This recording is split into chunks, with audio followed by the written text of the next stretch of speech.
Wow, you look so perfect. I'll hit the ground if you keep on looking at me like that. Hi cuties, happy 2024. I hope you had a marvelous New Year's. How was it? I want to know. Tell me in the comments. I spent Christmas in Michigan with my fiance's family, and did you know that fiance and fiance are different? Then I flew back to LA and I spent New Year's Eve having hot pot with my family because that's how we celebrate our holidays. Then I celebrated my friend's 31st birthday. He's a New Year's baby. And then I went to the Offline TV New Year's party and I got all glammed up for it. Thank you, Broden, for inviting me. I had a lot of fun. And now it is 2024. Are you alone right now? Because I did hear a rumor that we're gonna make 2024 the best year of our lives. I'm dead serious. You don't know me. I live and breathe New Year's resolutions, reflections. I mean, I'm a product manager. I freaking love strategy, annual planning, especially when it comes to the most important things, which is our own lives. And before some of y'all are like, I don't believe in New Year's resolutions, you should just achieve your goals whenever you want it, just stop it. I'm just saying, this is the perfect time to do it because it's a natural break in the year. We have a holiday, things are slower, there's lots of annual planning, so why not use the momentum? We don't gotta go against the currents, okay? So I'm thrilled you are here. I just came back from Taiwan and I did hella reflections on the flight. So today I wanna tell you about my moonshot goals, habits, vision, and mindset that I'm gonna use to dominate 2024 as I'm gonna be a dommy mommy. Okay, that came a little wrong, but you know what I mean. So I do have a pretty good track record. I am unusually motivated in my friend group. Last year was a lot of dubs, I'm gonna say. Proposed to my boyfriend, got engaged, hosted a recital, bought a house, and I did a lot of content. And speaking of content, I know a lot of you DM me about advice, and if that is a goal of yours this year, I want you to know that it's freaking hard, but it doesn't have to be. Especially in 2024 because we have immaculate tools at our disposal that makes content so mind-blowingly easy, and today's sponsor is one of them, Riverside.fm, your online recording studio for podcasts. If you're an OG viewer, do you remember that I used to have a podcast called Happy Hour at Home? It was about me interviewing my tech friends like Kristen and getting their spicy stories on work life. Like, it was really good. It was actually trending in South Korea and South Africa for a while, but I stopped it completely because it was just way too much work. A few months ago, I flew out to Taiwan to record a pod with my friend Jackie on his podcast Left Side Escalator, and he whipped out Riverside.fm. And I was like, what is that? And turns out this is the go-to tool that has everything you need to make a podcast in 2024. Basically, you fire up a studio session. If you have a guest, you send them the link, and then you start recording. The videos are also recorded locally up to 4K, which is way better than a lot of other platforms. That's the best quality I've seen, especially if you have like virtual guests. And when you're done, they'll create a transcription automatically for you, which then you can slap onto your video. And you can edit the video itself by deleting the words in this transcript. You know what I mean? There's also features like auto removing all silences. The most impressive thing is that they have this thing called magic clips where they use AI to find the best moments in your pod episode and they make a clip for you. Are you picking up what I'm putting down? In 2024, you cannot launch a podcast without doing short form clips. So Riverside is really coming in clutch here. I don't know what PM worked on this, but I just know they need a promotion. If your 2024 goal is to launch that pod you've always been talking about, now is an excellent time because Riverside is giving us 15% off if you use my link down below or my code chlo-sing. I'm so excited to see what you make with this. Show me. Thank you to Riverside for sponsoring. Now let's get back to the video. First things first, we gotta do a 2023 year in review. Remember last year at the top of the year, I did a 2023 vision board, and there are a lot of impossible things I had on it. Let's take a look. Become a creator that inspires you and brings out your inner artist. I think I did a lot of content last year and I'm super proud of it. Join a creator crew. So I didn't join an official creator crew, but I do think I met a ton of creators in LA and New York and Taiwan last year. I have group chats, I got friends to talk to about this stuff. For the first time ever, if I'm going through anything, I have someone to talk to that's not Kevin, you know what I mean? Set healthy systems. I was healthier, I will say, but did I build a morning ritual? No. I almost did it and then I had to go to EDC and then it ruined the rest of the year. So let's try to fix that this year. Own my own home. Boy, yes I did! That was the biggest dub of last year, except for like getting engaged. Like, okay, there are a lot of big dubs. Okay, now on to the second half. I did focus more on quality relationships and friendships.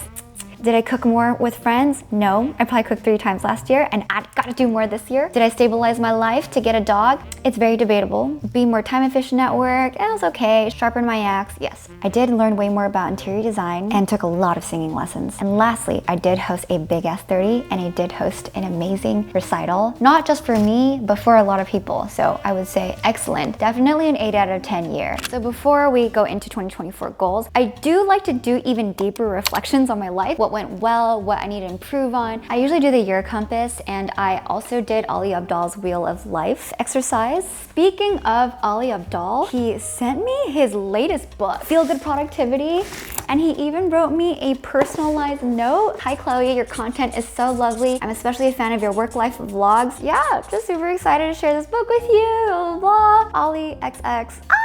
Anyways, where was I? Yes. What's interesting is that this is kind of a different era of my life now that I am in my 30s. I can't just take things year by year and see how it goes. I kind of have to think about where I want my life to be in the next decade. Ooh, this smells so good. Ooh. So then I was doing this designing of my life in my 30s exercise where I literally chart out what I want to do in my early 30s, mid 30s, and late 30s. And a lot of it is around family. It's kind of crazy because this year I am so far from that reality. It's going to be a very pivotal year. So then I thought, if I wanted to design the most ideal life, nothing's stopping me. What does that look like, Chloe? And then I came up with a very inappropriate acronym, CHILF. If anyone ever asks me what my dream life would be, it is this. I want to live a life of creativity, health, impact, love, and freedom. So I think it's really important to keep these grounded in values and then have bullet points to describe what exactly they look like. What does being creative look like to me? What does freedom look like to me? And yes, freedom looks like being able to fly to Tokyo and Taiwan and New York every year on premium economy or business class, the dream. So now that I have my vision for the next chapter of life, how does 2024 strategically fit into the context of that decade? That is how I think about my New Year's resolutions.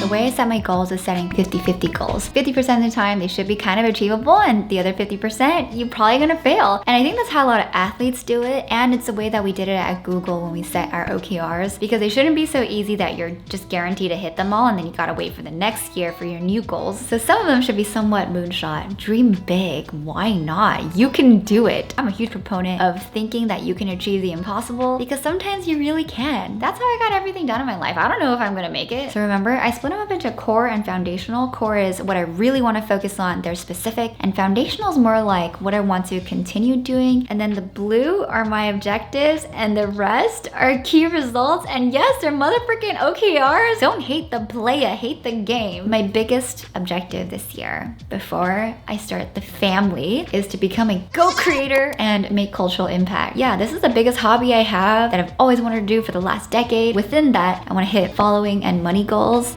They're a little bit personal, so I'm gonna keep it to myself. I wanna make an impact, cultural impact, community impact. I do wanna level up my non-career verticals. I know I'm very known for my product management topics and I wanna continue to share educational content, but there's just so much more to life that I wanna share outside of it. Life is more than your job. Like interior design, I've just been so obsessed with it. I wanna launch my special projects, which I've mentioned before. My podcast, I'm stuck on the title. I have literally everything else but that. There are a lot of digital products that I want to launch, and I think I want to launch the course. I think it's time. I don't really talk about this. Every single educational thing has hit me up to make a course together, and I have not said yes. I only want to do it if it's right. I get icked out if I see someone selling a course and I'm like, oof. Over the last few months, I've met a lot of course professionals. I think there is a way to do it right, to make a premium experience and to share knowledge. So I really want to aggregate everything I've ever learned and put into this course so other people can move forward faster. I want to become known for my amazing storytelling and vlogs. These are wonderful inspirations. I want to make it feel like a movie. I want to make it feel cinematic. Next, I want to establish my operations. I need to build and scale my team. Like I got my content strategist. I need to line up all my editors. I also got to get a talent manager or an agent. I've been in talks for the last like 6 months or so. I'm at the point where I can't do this all by myself. Work is a lot and I gotta sleep too. So that's the GOAT creator. The next objective is to plan my wedding. I don't think it's gonna happen this year just because planning is such a big undertaking. And did you know the top reasons for divorce or separation or whatever is the wedding, the house, and the kids and finances. Those are like the top 4 besides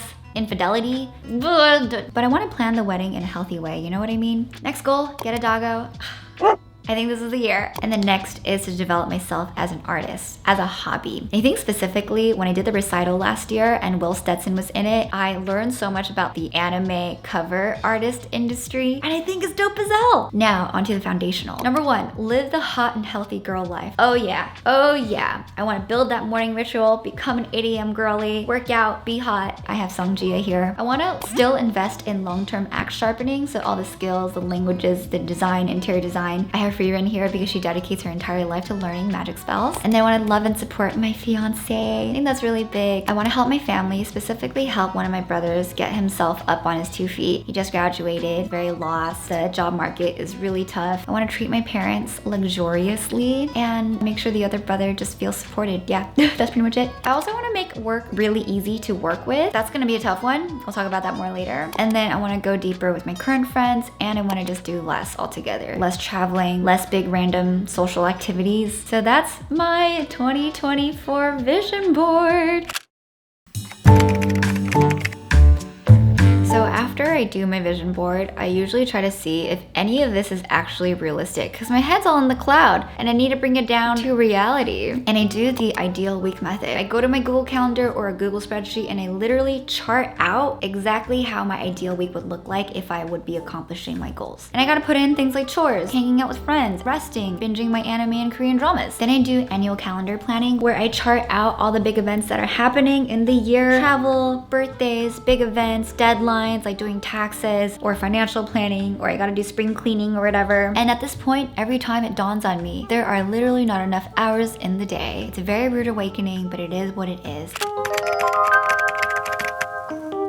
I think this is gonna be a pretty hard year, so I'm gonna need some great habits, tactics, and systems to make this all happen. I have read a lot of habit books, a lot of productivity books. I understand the techniques and concepts like habit stacking and the cue routine reward thing. I think those are cool, but I need to know specifically what I need to do in my life to make my particular goals happen. And this is my real talk for myself. There are 3 things I need to get my shit together on, and that's 1, work-life balance, 2, investing hella time in creative work, and 3, being extraordinarily, excruciatingly consistent. That's it. So for work-life balance, my problem is that I tunnel vision a lot. I just get handed a project and I go apeshit on it. I go all in. I'm whole ass or no ass. But I can't afford to do that anymore. How am I gonna do this? In my last video, I said that if I'm gonna get tasked with new projects and priorities, I really gotta hit them back with, if you need A done, then my current task B cannot be done. Which one do you want? I need to do a hard cutoff at 5 p.m., which means my last meeting has to end at 4:30, so I have the last 30 minutes to wrap up my day and prep for the next day. Gotta bake in time in my week for emergencies. Like if I see a free slot, I just gotta fill it with emergency. It always happens every week. No more work travel. I'm done. I am not extroverted enough to see the entire company. It wipes me out for the entire weekend afterwards. I also want to take more frequent mental health and rest days, put it on the calendar, and force myself to actually take it off. And just be kind of anal about when resources change, like when reorgs happen, or when my engineers go on loan. You can't just change resourcing and expect to deliver. I'm a product manager and not a magician. I feel like I look a little bald, so I'm gonna take this off. For creative work, I'm gonna need a lot of time, and I need to master the art of saying no. I see a lot of younger people have a goal of saying yes more, but at this stage of life, there are so many things that want to fight for your time and attention, and you have limited yeses, but you have unlimited nos. But the nos are a little scary because of peer pressure or FOMO. Let me put you on to JOMO, the joy of missing out.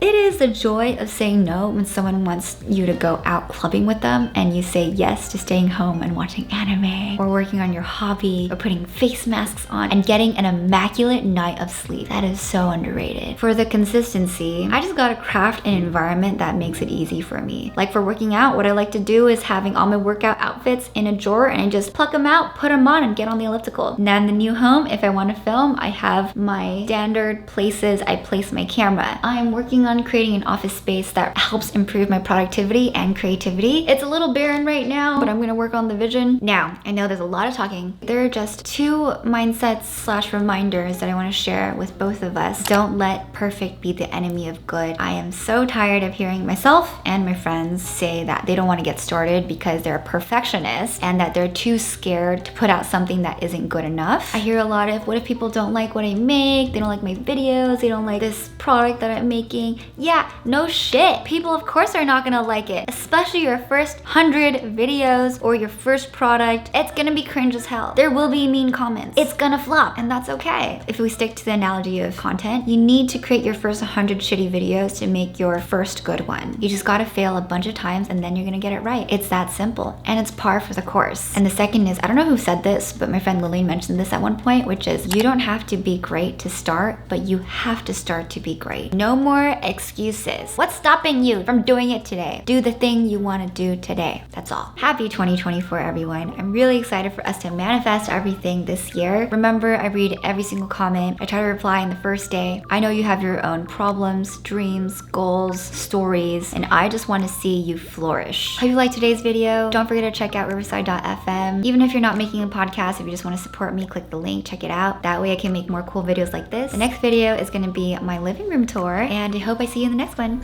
Bye, y'all. Been along the road, everything seems slow.